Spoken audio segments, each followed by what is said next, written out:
네, 안녕하십니까. 조직신학 개요, 우리 3주차가 되겠습니다. 그래서 오늘, 부득이하게, 이제 뭐, 추석 연휴여서, 동영상으로 이렇게 강의를 하게 됐습니다. 그래서 이제 뭐 오늘까지, 아마 이제 오리엔테이션이다 생각하면 될 것 같고요. 그래서, 예, 조직신학이 도대체 뭔지, 뭘 하는 건지 여기서 그런 것들 좀 더 나누도록 하겠습니다. 그래서 이제 조직신학을 이제 그 조직신학 공부를 할 때 이제 뭐 모든 교과서가 다 그런 건 아닙니다만은 음, 조직신학 그리고 교의학 이렇게 이제 나누거든요. 참, 그 전에, 지난 시간에 말씀하셔가지고, 원래 이제 판서를 하면서 이제 수업을 하는데, 그렇게 되면은, 이게 마이크를 쓰면 이렇게 흔들려가지고 화면이 흔들리더라고요. 그래서 뭐, 판서 안 해도 될 것 같고, 그래서 그보다는 울리지 않게끔, 이제 음향을 더 좋게 하는 쪽으로, 그렇게 해서 이제 강의를 진행하도록 하겠습니다. 그래서 판서는 뭐, 일단 한번 해보고요. 그래서 좀 아쉽다 싶으면 또 어떻게 끌어다가 하든지, 하여간 일단은 울리지 않는 쪽으로, 소리가 울리면 이제 듣기가 어려우니까 그렇게 이제 마이크를 한번 써서 해보는 겁니다. 그렇게 아시고요. 일단 조직신학, 교의학, 아마 여러분 이제 학부에서 신학을 공부를 하셨으면 혹시 몰라도 이제 학부에서 신학을 공부를 하지 않으신 분이 이제 신대원에 오면 교의학 그러면은 조금은 낯설 겁니다. 그런 게 있어? 이런 생각을 하시게 될 텐데 사실 조직신학과 교의학은 원래는 같은 거다. 이렇게 이제 생각을 하시면 되겠습니다. 둘 다 조직신학도 그렇고 교의학도 그렇고 사도 바울이 이제 고린도 전서에서 얘기하는 것처럼 우리가 가진 신앙은 우리가 만들어낸 게 아니거든요. 전에 받은 겁니다. 전에 받은 것. 그것을 가리켜서 교리 이렇게 얘기를 하죠. 도그마, 어, 교리 그러면 좀 선입견이 좋지 않아요. 그렇죠? 도그마티스트다 그러면은 좀 안 좋은 느낌이잖아요. 도그마, 교리 좀 안 좋은 느낌이 이게 굉장히 강한데 절대 그런 건 아닙니다. 그래서 일단 우리가 그런 선입견을 버려야 되겠다. 교리는 굉장히 중요한 겁니다. 사실 사도 바울도 교리를 얘기하고 있는 거거든요. 우리가 전에 받은 거. 그게 교리입니다. 그래서 조직신학도 그렇고 도그마틱도 그렇고 교의학이죠. 도그마틱스는 교의학 이렇게 번역을 합니다. 그래서 이 둘은 우리가 전에 받은 신앙, 도그마를 우리 시대의 우리의 언어로 표현을 해내는 겁니다. 그래서 어떻게 생각해 보면 우리 그 설교 작업도 그런 거예요. 설교 작업도 우리 시대와 상황에 맞게 새롭게 해석을 하고 번역을 해내는 거거든요. 성도들이 그렇게 주님의 말씀을 이제 새로 듣는 거죠. 그래서 이제 우리가 주님의 말씀을 그런 식으로 이제 이해를 해야 되는 겁니다. 그러니까 이제 우리는 저는 이제 이 사람마다 다른데 저는 이제 어렸을 때 그때 신학생 때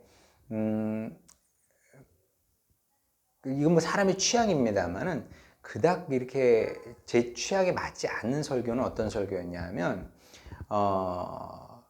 그 증거 본문으로 성경을 사용을 하는 겁니다. 그래서 이제 내가 어떤 A라는 사실을 증명하고 싶어. 그러면 성경에서 비슷한 이야기를 찾아서 봐, 성경에도 이렇게 써 있잖아. 그러니까 그렇게 해야 돼.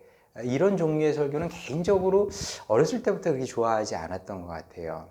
예, 그래서 이제 이 또한 개인적인 취향인데 저는 이제 1대지, 2대지, 3대지 그런 설교도 그렇게 좋아하지는 않아요. 그래서 저는 설교 시간에 한 가지만 얘기합니다. 자, 설교를 준비를 할 때 성경 텍스트를 충분히 읽고 묵상한 다음에, 그리고 내가 여기서 하나님께서 무슨 말씀을 하고 싶은 건지, 이 말씀을 통해서 무슨 말씀을 하고 싶은 건지 캐치를 하려고 노력을 하는 거죠. 묵상하고 기도하고 그렇게 캐치를 하는 겁니다. 그러니까 이제 뭐 그렇게 생각하면 될 것 같아요. 그 뭐 전래동화인지 아니면 전해 내려오는 이야기에 의하면 어떤 지방에 굉장히 효자가 있다는 소문이 들었습니다. 그래서 이제 그 사람이 도대체 얼마나 효자길래 그렇게 이제 효자로 유명한가, 그래서 어떤 사람이 찾아갔다는 거 아닙니까? 그랬더니 자기가 생각했던 효자의 모습하고는 너무나 거리가 멀더라는 거죠. 효자는커녕 어머니가 아들을 떠받들고 있더라는 겁니다.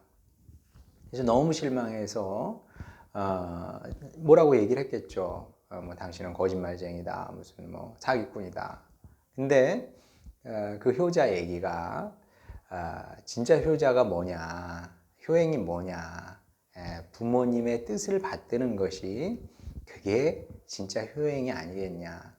나는 어머니께서 기뻐하시는 일이라면 그게 어머니께서 나를 섬기는 일일지라도, 그래서 어머니가 기쁘시면 나는 기꺼이 어머니의 섬김을 받겠다, 뭐 이런 얘기거든요. 그러니까 이제 우리가 성경을 읽을 때도 문자에 매일 것이 아니라 이 문자가 오늘 나에게 혹은 우리 공동체 교회에 하고 싶은 말씀이 무엇인지 그 숨겨진 의미를 찾아내는 거죠. 그래서 이제 저희 지도 교수님께서 자주 하셨던 말씀이 뭐냐면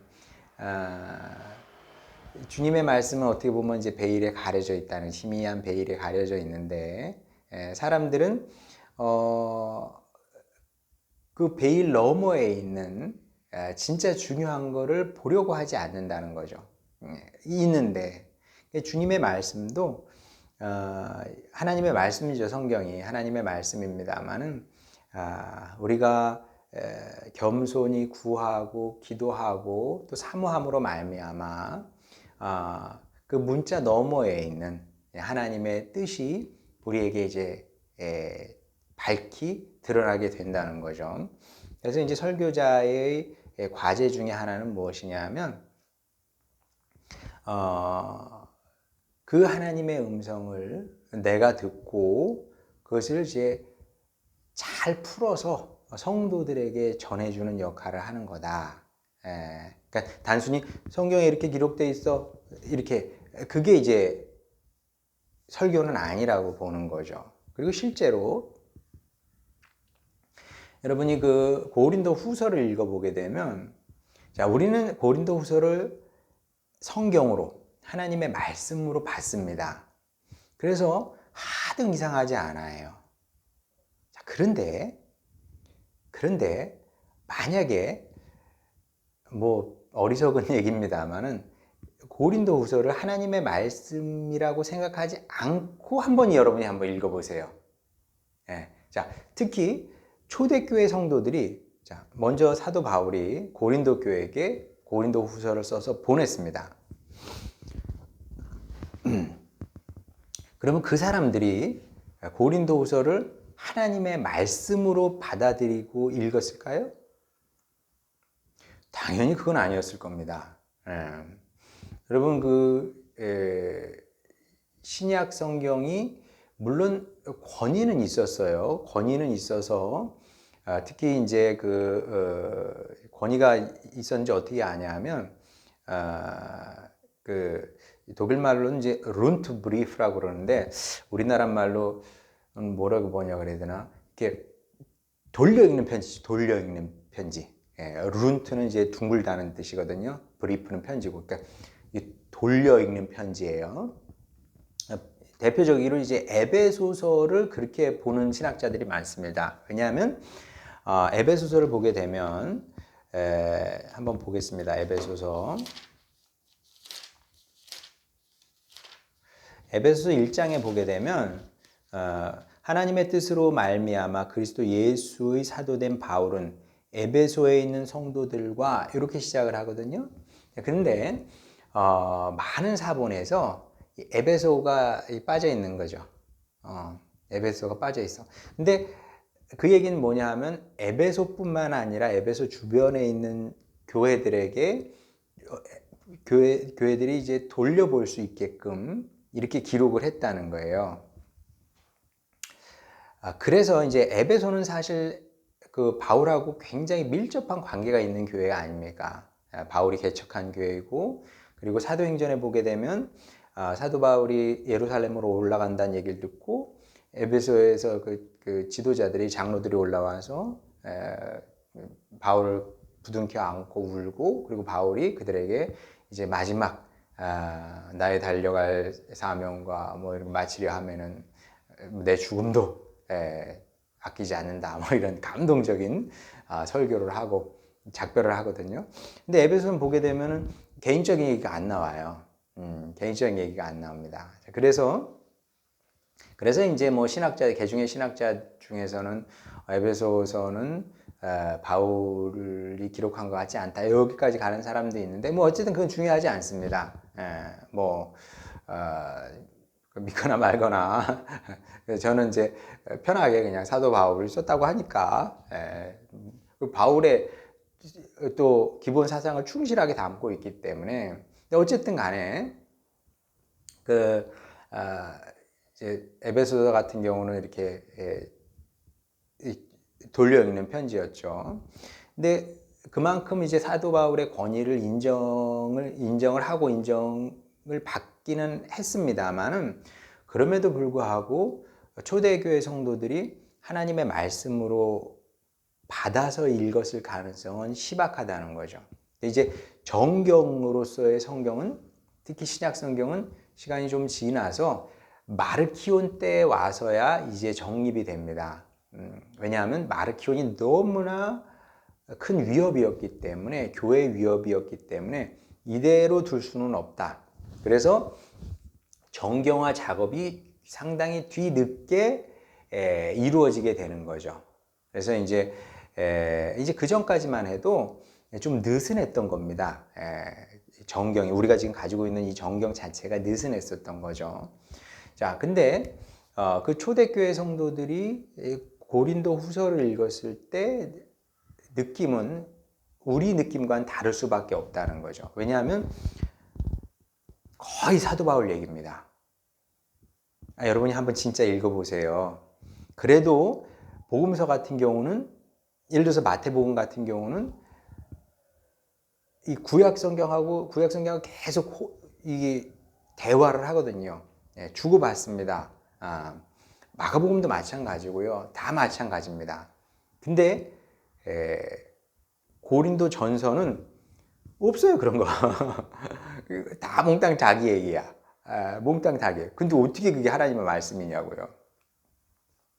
자, 이 얘기는 뭐냐 하면은, 저는 이제 설교도 그런 거라고 생각을 합니다. 설교도 성경을 여기저기서 많이 찾아서 이야기하는 게 좋은 설교가 아니라, 내가 주님의 말씀을 읽고 묵상을 해서 충분히 내가 소화를 시켜서 내 이야기로, 그래서 증언이죠. 그래서 증언인 겁니다. 이거는 증언인 거예요. 제가 이제 뭐 부모님 얘기 자주 합니다만은, 객관적으로 제가 저희 부모님이 훌륭한 부모님이라는 사실을 증명할 필요는 없어요. 뭐 어떻게 객관적인 언어로, 합리적인 언어로, 과학적인 언어로 증명을 합니까? 불가능해요. 나는 내가 살아온, 내가 경험한 나의 부모님을 증언할 수 있을 뿐입니다. 마찬가지로 신앙도 그런 거죠. 이제 우리 앞으로 계시론에서 이건 좀 더 얘기하게 될 텐데, 증언을 하게 되는 건데, 내 말로, 내 고백으로 증언을 하는 겁니다. 그게 전 설교라고 생각을 합니다. 단순히 지식을 전달하는 것이 아니라 지식 전달도 필요하죠. 그러나 더 중요한 것은 이건 증언인 거다. 내 이야기가 없을 수 없어요. 내 고백이 없을 수 없습니다. 좋은 설교는 그런 거라고 저는 생각을 하는데 조직 신학이든 도그마틱, 교회학이든 마찬가지입니다. 이것도 단순히 전해받은 교리를 앵무새처럼 따라하는 것이 아니라 이 교리를 내 안에서 우리 지난 시간에 얘기했던 것처럼 appropriation 하는 거죠. 내 것으로 만들어서 그 내 것을 성도들에게 혹은 책으로 썼으면 이제 조직신학이라는 책으로 교의학이라는 책으로 세상에 내놓게 되는 건데 그래서 이제 결국 하는 일은 같은 거다. 조직신학이든 교의학이든 하는 일은 같은 거다. 그 일을 하는 거다. 자, 그런데 좀 다릅니다. 달라요. 어떻게 다른지 우리가 제가 이제 그 지난 시간에 틸리 얘기를 했습니다만은 저는 이제 여러분 이제 틸리 하면 이제 바르트가 나오게 돼 있어요. 그리고 이 두 사람을 이해한다는 것은 조직 신학에서 꽤 중요한 일이라고 저는 생각을 합니다. 그래서 이 서점에 들어가서 보게 되면 이 틸리와 바르트의 대화라든지 뭐 이런 종류의 책이 있어요. 가볍게 읽을 수 있는 책들. 그런 책을 읽게 되면 여러분이 신학 전반에 대한 이런 이해를 가질 수 있는 그런 기회가 될 거라고 생각을 합니다. 그래서 여러분이 혹시 관심이 있으면 뭐 학기 중에는 어렵다고 해도 방학 때 틸리와 바르트를 비교하는 책들이 여러 권 있거든요. 그래서 뭐 봐서 서점에 들어가서 인터넷 서점에 들어가서 너무 두껍지 않은 거 가볍게 읽을 수 있는 뭐 그렇다고 해서 내용 자체가 가볍지는 않을 겁니다만은 뭐 예를 들어서 정성민 교수님도 제가 알기로는 그런 책을 쓴 걸로 알고 있고 그리고 이제 우리 아예 뭐 그럴 필요 없네요. 우리 책에도 보게 되면 우리 교과서에 보게 되면 그 바르트하고 틸리 이게 대화하는 모습이 나옵니다. 그것만 읽어도 아주 대략적으로는 이해가 됩니다. 이 두 사람이 이렇게 다르구나. 그것만 읽어도 되겠어요. 조금 부족하긴 한데 그거 읽어보시고 좀 부족하다 싶으면 이제 다른 책을 사서 읽으셔도 될 텐데. 그래서 이제 그 두 사람이 어떤 그 신학의 경향성인 거죠. 틸리히는 아래로부터의 신학을 했던 사람이고 바르트는 위로부터의 신학을 했던 사람이다. 이렇게 이제 정리를 해요. 근데 이제 아주 좋은 정리는 아니긴 한데 그래도 뭐 뭐라 그럴까 이제 그렇게 우리가 흔히 이제 뭐 이 사람은 뭐 그 진보적이다, 이 사람은 뭐 보수적이다 이렇게 나누기도 하잖아요. 그러면은 저는 어떤 사람일까요? 저는 뭐 사람에 따라 저를 평가를 할 거예요. 저 사람은 진보적이든 보수적이든. 저는 근데 개인적으로 아무 데도 안 속하거든요. 저는 진보적이지도 않고 보수적이지도 않아요. 어떤 진영에 서본 적이 없고 그럴 생각이 앞으로도 없습니다. 왜냐하면 예수님도 그러셨으니까.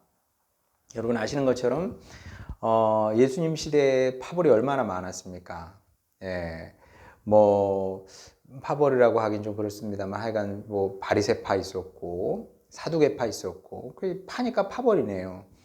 젤로 땅이 있었고 그 다음에 에세네파가 있었고 이게 그 당시 그 유대교의 그 유대교가 한 가지 색깔이 아니었거든요. 요게 이제 세 관점에서 얘기하는 거죠. 세 관점에서 이제 바울의 세 관점 하는 학자들이 우리가 생각했던 것처럼 유대교가 동일한 색채를 가진 동일한 특성을 가진 어떤 무리가 아니었다. 다양했다. 유대교는 다양했다. 이렇게 얘기를 하는 거예요. 근데 신기하게도 예수님은 어떤 파도 인정을 하지 않으셨어요. 그리고 어떤 파도 거부하지 않으셨습니다. 이게 예수님의 특징이에요. 예수님께서 바리새인들 무조건 비판하셨나요? 난 바리새파 진짜 싫어. 예. 절대 안 그러셨습니까? 안 그러셨습니다. 예. 니고데모 보세요. 니고데모 얼마든지 오픈 마인드로 예수님께서 만나주시지 않습니까? 그리고 바리새인이 잔치를 베풀면은 가세요 그냥. 예.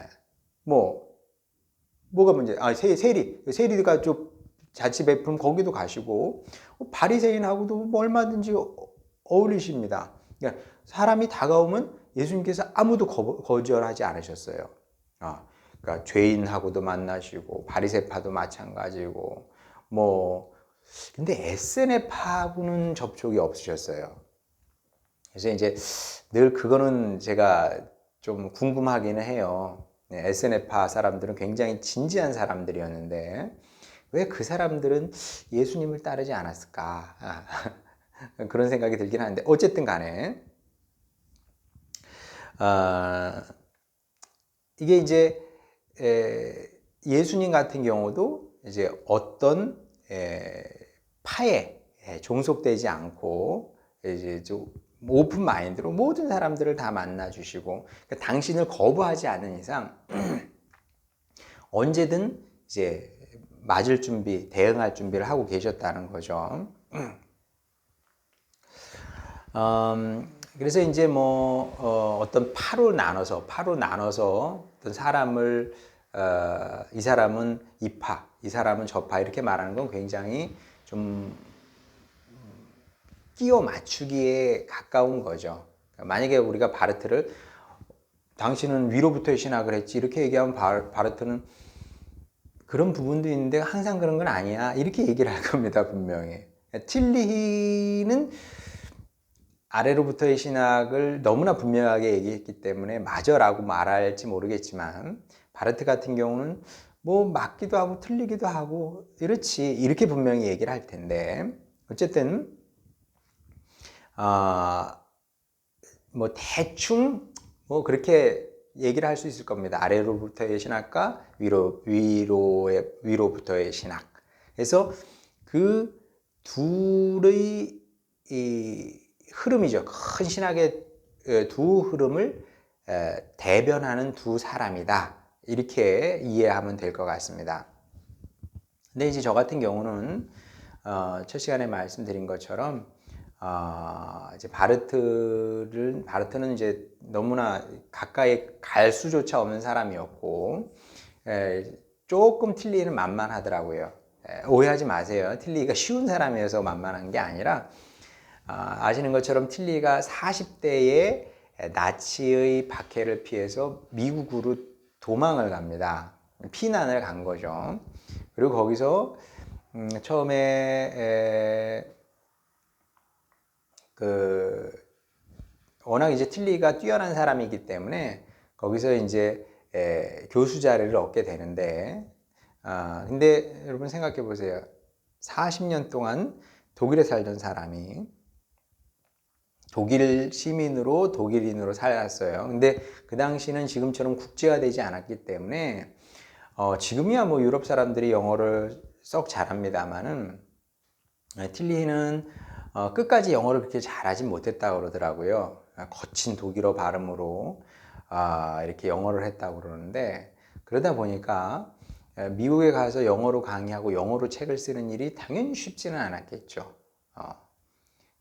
쉽지 않았기 때문에 틸리히의 영어가 어렵지 않아요.